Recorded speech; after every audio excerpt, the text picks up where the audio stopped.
नमस्कार मंडळी, आज मी तुम्हाला चकली करून दाखवणार आहे। तर हे मी भाजणीचं पीठ तयार केलेलं आहे। मी व्हिडिओ टाकलेला आहे, अपलोड केलेला आहे। त्याच्यामुळे मी कसं केलं पीठ तयार ते पण तुम्ही जाऊन बघा। आणि तेच पीठ राहिलेलं होतं, तर मस्त राहिलं होतं एकदम। आणि मी ह्या डब्यामध्ये भरून ठेवलं होतं। तर आता चाळून घेतलेलं आहे मी। 5 वाट्या पीठ भरलेलं आहे, हे मोजून घेतलं मी ह्या वाटीने आणि चाळून घेतलेलं आहे। तर त्याच्यासाठी मी पाणी किती वापरायचं ते पण सांगते आणि कशी करायची चकली ते पण सांगणार आहे तुम्हाला। मंडळी, मी पाणी उकळून घेतलेलं आहे केटलमध्ये। तर आता मी पाणी ओतून घेते। 5 वाट्याला 5 वाट्याच घ्यायचं पाणी। हे गरम पाणी आहे बघा। तर मी 5 वाट्या पाणी घेते। तर मंडळी, मीठ टाकून घ्यायचं चवीप्रमाणे। मी 2 चमचे मीठ टाकलेले आहे।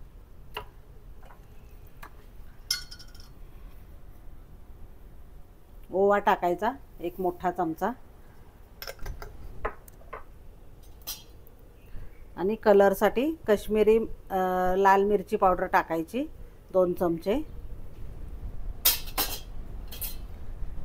आणि तिखट मिरची पावडर टाकायची 2 चमचे। आपल्याला तिखट करायची चटणी झणझणीत एकदम। थोडीशी हळद टाकायची आणि हिंग टाकायचं थोडंसं आणि धना जिरा पूड टाकायची 1 छोटा चमचा मी टाकलेला आहे।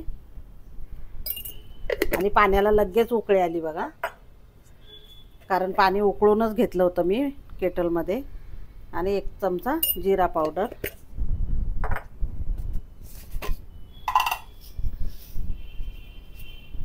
आणि तीळ टाकायचे 2 चमचे, मोठे 2 चमचे तीळ। आणि मंडळी, बटर टाकणार आहे मी। खूप छान चकली होते याच्यामुळे 2 चमचे बटर टाकलेलं आहे मी। आणि थोडंसं तेल ओतायचं 1 चमचा, जास्त नाही ओतायचं तेल, 1 चमचावर तेल।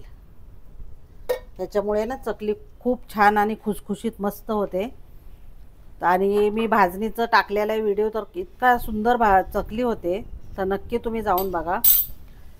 आणि खूपच मस्त होते चकली। आता हे सगळं मिक्स करायचं। बटर वितळलं की, बटर नाही आणखीन वितळलंय की आपण लगेचच याच्यामध्ये पीठ टाकून घ्यायचं। मंडळी, आता थोडं थोडं करून पीठ टाकून घ्यायचं। एका हाताने मिक्स करायचं आणि एका हाताने टाकून घ्यायचं पीठ, म्हणजे गुठळ्या होणार नाहीत। असं करून घ्यायचं सगळं पीठ।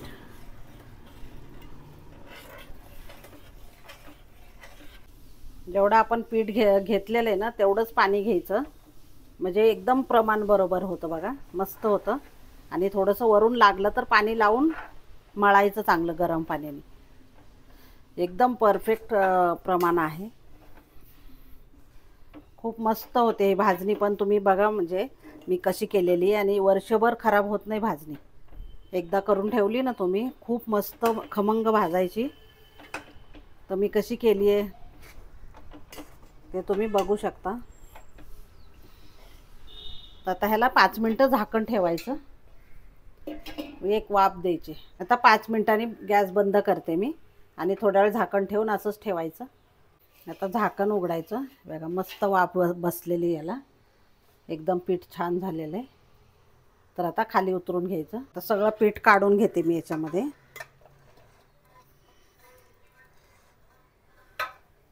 असं काहीतरी भांडं घ्यायचं, त्याच्याने असं, किंवा पावभाजीच्या याच्याने केलं तरी चालेल, गरम असतं ना खूपच। ते सगळं मिक्स करून घ्यायचं चांगलं।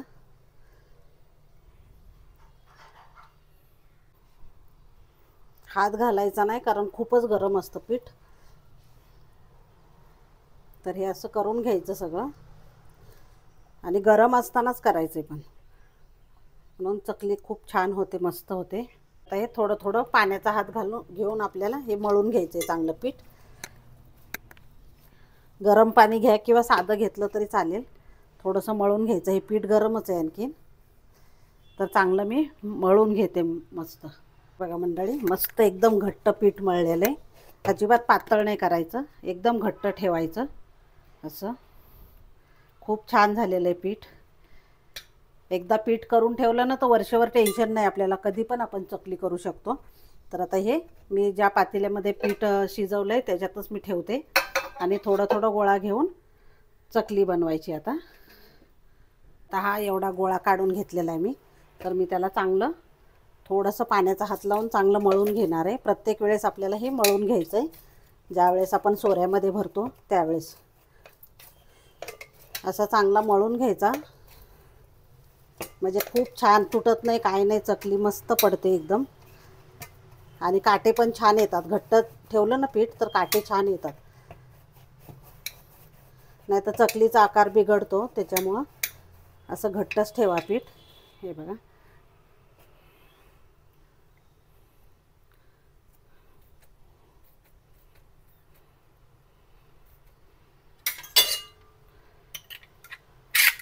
प्रत्येक वेळेस ज्यावेळेस आपण सोऱ्यामध्ये भरतो त्यावेळेस पीठ हे करूनच घ्यायचं, मळूनच घ्यायचं थोडं थोडं.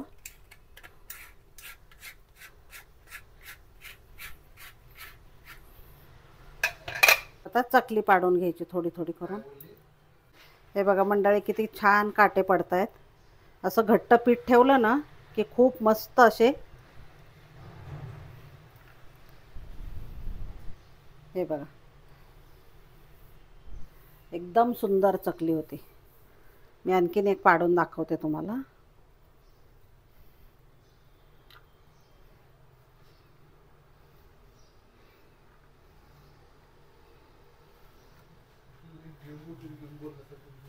हे बघा मंडळी किती सुंदर झालेली चकली आपली. तेल तापत ठेवलेलं आहे, बघूया एक छोटंसं टाकून. हां तापलेलं आहे तेल. तर गॅस बारीक करायचा आणि चकली टाकून घ्यायची.